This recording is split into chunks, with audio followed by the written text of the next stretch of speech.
Светлопис раскази за деца. Благовештение. Во едно мало и тивко место наречено Назарет живееше девојка по име Марија. Незиното срце беше тивко и свртено кон Бога. И ете, во еден обичен ден, кога се изгледаше како и секогаш, се случи нешто необично. Домот се исполни со светлина. Светлина што носеше мир. Во таа светлина се појави Архангел Гаврил, ангелот Господов, и рече: Радувај се благодатна, Господ е со тебе. Марија се зачуди, не разбра веднаш што значат тие зборови. Туку тивко слушаше, а ангелот продолжи: Не плаши се, Марија, зашто најде благодат пред Бога. И ете, ќе зачнеш и ќе родиш син, и ќе му го дадеш името Исус. Тој ќе биде голем и ќе се нарече Син на Севишниот, и неговото царство нема да има крај. Ова беше вест каква што светот никогаш порано не слушнал. Вест дека Бог доаѓа меѓу луѓето, не како далечен владетел, туку како дете. Марија со смирено срце праша: Како ќе биде тоа? А ангелот одговори: Светиот Дух ќе слезе врз тебе и силата на Севишниот ќе те осени, зашто кај Бога нема ништо невозможно. И тогаш, во таа света тишина, Марија го даде најважниот одговор во историјата: Еве ја слугинката Господова, нека биде според зборот твој. Ангелот замина и повторно настана тишина. Но таа тишина веќе не беше иста. Во неа се сокри тајната на вековите, дека Словото Божјо почна да живее меѓу луѓето. Од тој миг светот се промени. Оној кој е невидлив стана видлив. Оној кој е вечен влезе во времето. И сето тоа започна не со сила, туку со едно тивко да.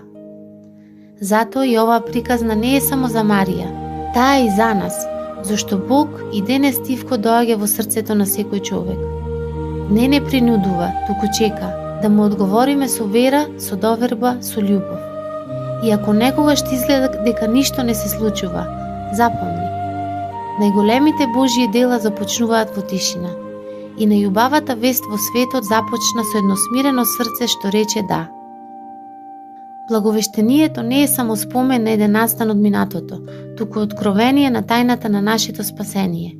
Тоа е мигот кога Божјата волја се открива на човекот и кога човечката слобода во лицето на пресвета Дева Марија слободно и со љубов му одговори на Бога. Со незиното нека биде според зборот твој, започнува воплотувањето на Синот Божји, тајната на боговоплотувањето во која невидливиот станува видлив, а вечниот влегува во времето. Ова не е само чудо, туку основа на планот Божји за спасението на човекот. Црквата не учи дека Бог не го спасува човекот без човекот. Затоа одговорот на Марија не е случаен, ниту принуден, туку слободен и исполнет со доверба. Во неа се открива вистинската човечка послушност, не како слепо подчинување, туку како доброволно предавање на Божјата волја. Благовештението затоа е празник и на верата и на слободата. Бог повикува, но не присилува. Човекот слуша и одговара, и токму во тој однос се раѓа спасението. Овој празник не повикува и нас да станеме учесници на Божјата благодат, не преку големи и видливи дела, туку преку чистота на срцето, смирение и доверба во Бога. Во молитвата, во прошката, во љубовта кон ближниот, ние му одговараме на истиот повик. И кога човекот ќе каже да на Бога, тогаш благодата действува.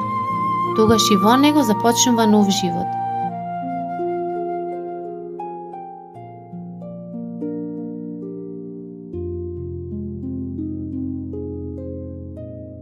Светлопис за деца.